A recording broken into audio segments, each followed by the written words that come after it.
जीतने के बाद क्या ट्वीट करना होता है याद है ना पंजाब वालों, क्योंकि जीत गए हो आप। Finally the 13 point curse is over. Punjab kings finally breaking the losing streak. आखिर वो दिन आ ही गया। ना अब ये मत कहो कि उत्कर्ष भाई आपकी प्रेडिक्शन थी लखनऊ जीतेगा इसीलिए लखनऊ हार गया और पंजाब जीत गया। ये नहीं सुनूंगा लाडले इस बार, क्योंकि मैच शुरू होने से पहले ही हमारे टेलीग्राम व्हाट्सएप चैनल हर जगह बता दिया था कि भाई वीडियो की प्रेडिक्शन चेंज है, ये मैच पंजाब ही जीतेगा। और तुम सोचोगे कि आखिर मैं इतना ज्यादा श्योर क्यों था, क्योंकि मैंने भी तो देख लिया था हमारे रिकी ताऊ कितना ओवर टाइम कर रहे थे पंजाब को ये मुकाबला जिताने के लिए। रिकी ताऊ भी समझ गए थे कि मेरी कोचिंग से और इनकी क्रिकेट से तो हम घंटा नहीं जीत रहे, तो उन्होंने चलाया अपना ऑस्ट्रेलिया वाला ब्रह्मास्त्र। Ricky Ponting did his job, successfully convinced Mitchell Marsh to fly back home before today's match. भाई इतना तो ब्रिटिशर्स ने भारत को नहीं लूटा था जितना ये विदेशी लोग संजीव गोयनका साहब को लूट रहे हैं। पूरन का चूरन चटाना तो चलो ऐसे ही फेमस है, पर मार्श की भी महिमा कम नहीं है। अब आप वैसे अगर क्रैक्स पर जाकर मिचेल मार्श के ओवरऑल 2026 के आईपीएल स्टैट्स देखेंगे तो आपको लगेगा यार 13 इनिंग्स में 563 रन, 163 के स्ट्राइक रेट, 43 की एवरेज से भाई ने बनाए हैं। भाई तो एलएसजी के लिए फरिश्ता ही रहा है, इसने तो सारी मेहनत की है ना टीम को मैचेस जिताने की।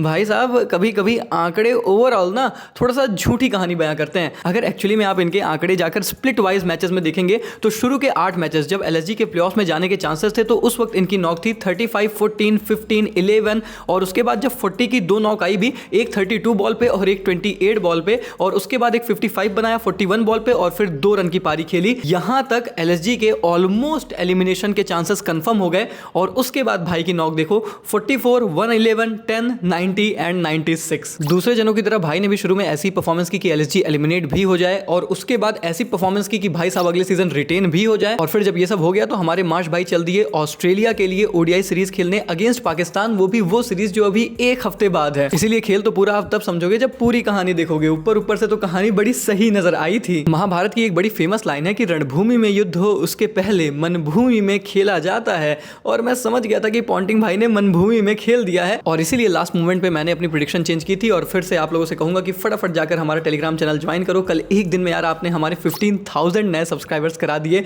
Love you all. आज एम रखते हैं 25,000 कंप्लीट कराने का। ये स्कैनर है, लिंक डिस्क्रिप्शन और कमेंट बॉक्स में। फटाफट से जाओ टेलीग्राम फैमिली का हिस्सा बनो। और अगर आप टेलीग्राम पर नहीं हो तो हमें व्हाट्सएप पर भी ज्वाइन कर सकते हो, link is in the description. और देखा जाए तो इस मैच में यार सरपंच साहब ने चलना ही था, पंजाब ने जीतना ही था।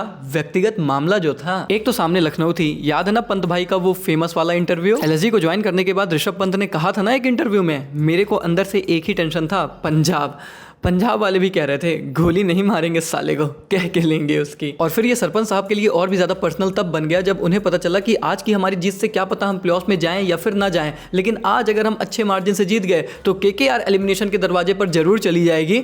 अब ये सुनकर श्रेयस भाई ने तो चलना ही था। Shreyas Iyer when he realized that KKR's qualifications is in his hands. भाई के हाथ में केकेआर के प्लेऑफ्स चांसेस थे, भाई विराट भाई बन गए, हाथ मिलाया ही नहीं। Iyer with 101 KKR playoffs chances जाने दिया इग्नोर करके। तो पंजाब की इस कन्विंसिंग जीत के बाद आप कह सकते हो कि प्रैक्टिकली अब पंजाब किंग्स और राजस्थान रॉयल्स की प्लेऑफ्स की रेस में है, क्योंकि अब आप केकेआर के क्वालिफिकेशन सिनेरियोज उठाकर देखोगे तो उनको अब सिर्फ इतनी उम्मीद नहीं करनी है कि राजस्थान रॉयल्स आज एमआई से हार जाए, क्योंकि अगर वो हारे ना तो मुझे लगता है कि केकेआर से ज्यादा उसका फायदा तो पंजाब को ही होगा, वही प्लेऑफ्स में अल्टीमेटली जाएंगे। लेकिन अगर केकेआर को एक चांस चाहिए भी तो पहले तो राजस्थान मुंबई से हारे और उसके बाद केकेआर को दिल्ली कैपिटल्स को 77 रन के मार्जिन से कम हराना पड़ेगा। अगर केकेआर 200 रन बनाती है, 180 बनाएगी तो आई थिंक 78 रन का मार्जिन है, ऐसे ही कुछ है 76, 78 इसी के आसपास के मार्जिन पर पूरा इक्वेशन क्रूज करेगी। और अगर केकेआर चेस करने जाती है और सपोज करो कि दिल्ली ने 180 बनाया तो फिर केकेआर को ये टारगेट 12 या फिर 12.4 ओवर्स के बीच में चेस कर लेना होगा।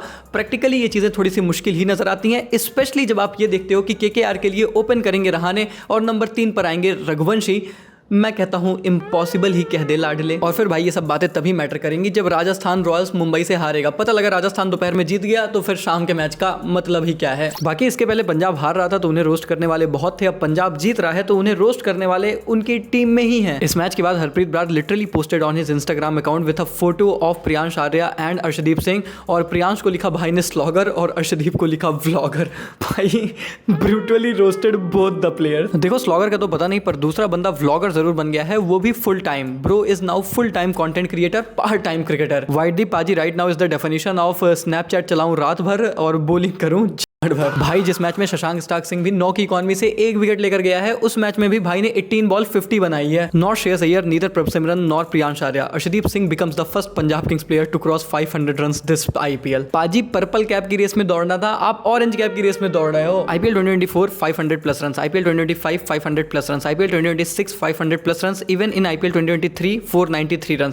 Arshdeep Singh becomes the first bowler in IPL history to league 500 plus run in 3 different seasons. भाई bro is competing at his own league, इनका अलग ही चल रहा है। सीधी बात है यार, सबके खराब पैचेस आते हैं और इनफैक्ट आपने भी हमारे लिए इंटरनेशनल क्रिकेट में बहुत अच्छी परफॉर्मेंस की है, आप हमारे वर्ल्ड कप विनिंग बॉलर रहे हो। बट वही बात है कि जब सीजन आपका इस तरीके से खराब जाए और उसके बाद आप सोशल मीडिया पर इस तरीके की हरकत करो जो कि बहुत ज्यादा अननेसेसरी हेट आपको लेकर आए और फिर ऐसी परफॉर्मेंस आप करोगे तो डेफिनेटली भाई फिर वो हेट इंटू 100 हो जाएगा। वही बात होती है कि या तो फिर आप ऐसे उल्टे सीधे काम कर रहे हो तो परफॉर्मेंस ऐसी कर दो कि कोई आप पर सवाल ही ना उठा पाए, लेकिन आप सोशल मीडिया पर ऐसा काम करोगे कि सब आपके हेटर बन जाए और फिर आप फील्ड पर ऐसी परफॉर्मेंस करोगे कि सब आपके क्रिटिक बन जाएं, तो फिर कैसे काम चलेगा। बाकी लखनऊ के 2 लेजेंड्स की इस मुकाबले में भी लेजेंडरी परफॉर्मेंस ही आई है। इनफैक्ट अगर आप देखेंगे लॉर्ड पूरन को in IPL 2026 he scored 234 runs with 18 की एवरेज 127 का स्ट्राइक रेट, और इसी को आप पिछले सीजन से कंपेयर कर लो, ही हैड 524 रन्स 44 की एवरेज एंड 196 के स्ट्राइक रेट से। भाई the downfall of Nicholas Pooran has been unreal. Pooran ने जो चूरन चटाया है ना गोयनका साहब को, इसका स्वाद ये कभी नहीं भूल रहे। अगले साल पीएसएल खेलूंगा और लोगों को बताऊंगा how PSL is better than IPL. बस टेस्ट टीम में सेलेक्ट किया है तो खेलूंगा भी तो वैसे ही। Runs scored this IPL, Josh Inglis 266, Nicholas Pooran 234। Inglis featured in just 5 matches for Lucknow Super Giants. भाई कैन यू बिलीव इट कि जॉश इंग्लिश 5 मैचेस खेला है और निकोलस पूरन पूरे 14 मैचेस खेले हैं। Still Josh Inglis has more runs than Nicholas Pooran in this IPL. भाई जब हमें पता चला था कि जॉश इंग्लिश आखिरी के 4-5 मैचेस के लिए ही बस अवेलेबल होगा तो हमने भी यही कहा था कि आखिर उसे खरीदने का क्या फायदा, गोयनका साहब आपने तो पैसे बर्बाद कर दिए। अब समझ में आ रहा है कि गोयनका साहब ने बस यहीं सही पैसे इन्वेस्ट किए थे, बाकी सब तो बर्बाद ही है। इस सीजन ऋषभ ने 13 इनिंग्स खेली हैं, 312 रन बनाए हैं 138 के स्ट्राइक रेट से and with an average of 28।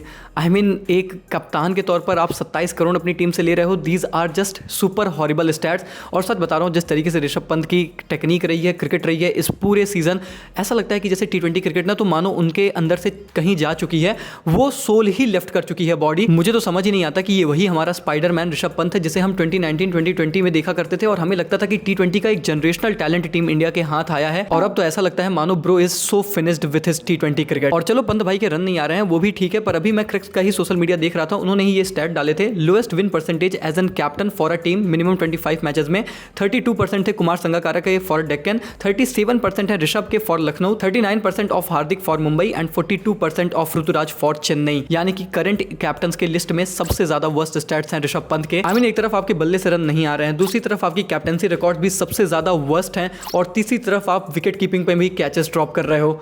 नहीं विश्वास तो अर्जुन तेंदुलकर से पूछ लो। और आपके इन आंकड़ों के साथ गोयनका साहब ने उम्मीद लगाई थी कि अगले 5-10 साल में आप MS धोनी और रोहित शर्मा लेवल के कप्तान बनोगे। This statement should be called as the worst statement of the century. Tom Moody on Rishabh Pant, when it comes to the leadership of the franchise it's certainly something that we will be taking some very serious consideration to what it looks like in the future, but it certainly looks like that we are needing to consider a reset. LSG के director of cricket ने इस statement के साथ शायद बहुत ही clear कर दिया है कि Rishabh Pant as a captain of LSG is an end deal now. मुझे नहीं लगता कि अगले सीजन आपको Rishabh Pant as LSG captain नजर आएंगे। इनफैक्ट मुझे तो इस चीज को लेकर सीरियस डाउट है कि क्या with the price tag of 27 crore Goenka साहब उन्हें एज अ प्लेयर रिटेन करेंगे भी या फिर नहीं, कप्तानी तो बहुत दूर की बात है। बाकी पंजाब के अगेंस्ट तो सबको पता है, टोटल डिफेंड करना हो या फिर करना हो चेज, भैया 200 के ऊपर बनाओगे तभी खेल होगा। अब लखनऊ ने बनाया ही 196 था, तो जीतना तो पंजाब ने ही था, लेकिन ये जीत इतनी आसानी से भी पंजाब को नहीं मिली। भैया Mohammed Shami woke up and choose again violence in the power play. Mohammed Shami in the first over in IPL 2026, 13 overs 5 wickets, economy rate 7.23, dot percentage 61.5। Shami की परफॉर्मेंस को लेकर मैं थोड़ा सा क्यूरियस हुआ और मैं गया क्रिक्स पर और मैंने इनके IPL के ओवर द ईयर्स स्टैट्स उठाकर देखे, and trust me bro I was so shocked to C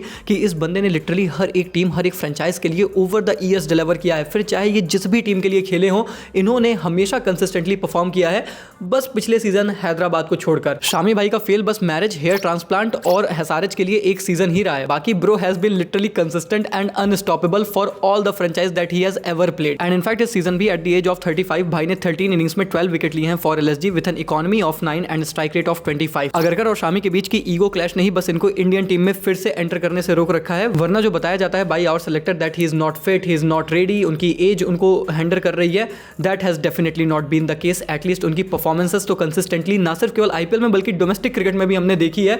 he can bowl 10 overs a day, he can bowl 20 overs a day and he can definitely bowl 4 overs a day and pick consistent wicket for his team. अब इस chase में एक stage पर Punjab 22 for 2 हो गई और हमें फिर से लगा कि peak Punjab is consistently back और आज इनका खेल खत्म ही हो जाएगा। बट इस बार फाइनली जब मैटर बड़े हुए तो सरपंच साहब सच में खड़े हुए, उनके साथ खड़े हुए Prabhsimran Singh and they literally made one hell of a partnership. दोनों ने इतनी आसानी से इस चेज को आगे प्रोसीड किया कि उसके बाद एक भी मोमेंट पर यह लगा नहीं कि पंजाब इस चेज से कभी बाहर है। They played smart cricket, they played better cricket, they played dominating cricket और हर तरीके के गेंदबाजों को एलएसजी के डोमिनेट किया सिर्फ अर्जुन भाई को छोड़कर। और कल अर्जुन को एलएसजी के लिए डेब्यू करते देख जो सेटिस्फैक्शन मिली है, याद है मुझे एलएसजी के डगआउट से इस सीजन पिक्चर्स आया करती थी ना, सब लोग सेलिब्रेट करते, हारते तो सब लोग सैड बैठे रहते, पर सेलिब्रेशन में भी या फिर हार में भी वो अर्जुन तेंदुलकर हमेशा किसी कोने में जाकर वो चुपचाप खड़े रहते थे।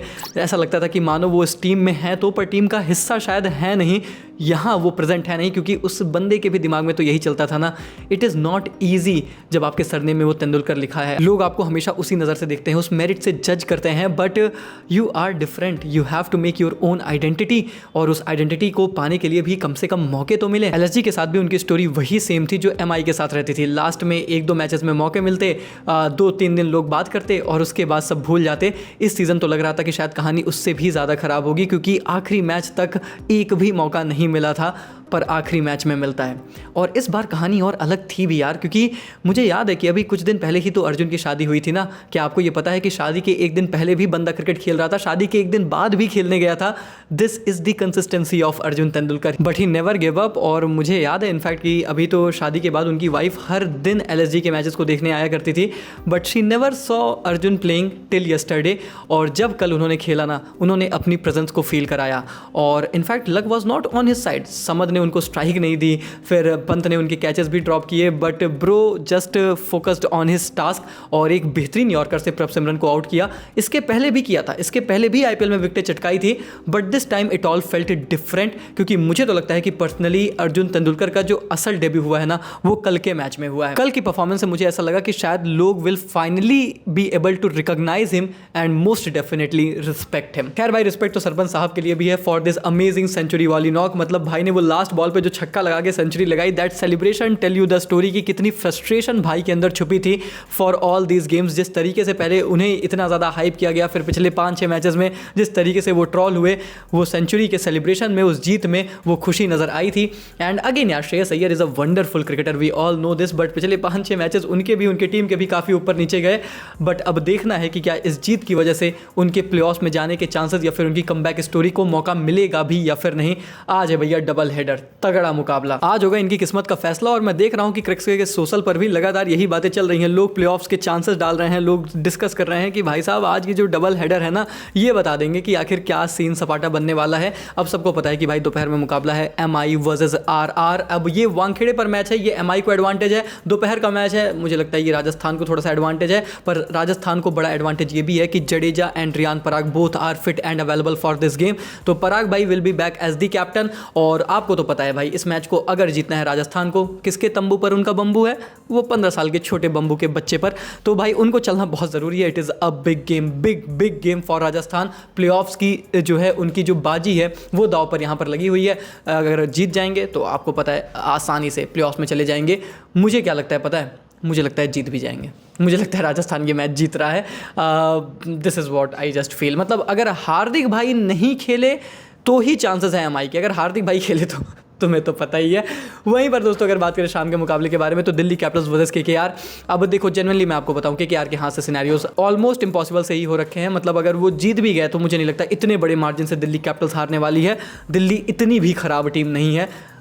तो उस हिसाब से मुझे लगता है कि KKR will only gonna play for their pride. But अगर ऐसा क्रेजी कुछ हो जाता है कि राजस्थान दोपहर में हार जाता है और फिर KKR वो लास्ट बॉल थ्रिलर, वो 12 पॉइंट, सपोज दैट 4 ओवर में जीतना है और वो 12.3 गेंद पे कोई फिन एलन का छक्का आता है, आई मीन इतनी पीक स्क्रिप्टिंग ही सिर्फ ऐसा करा सकती है।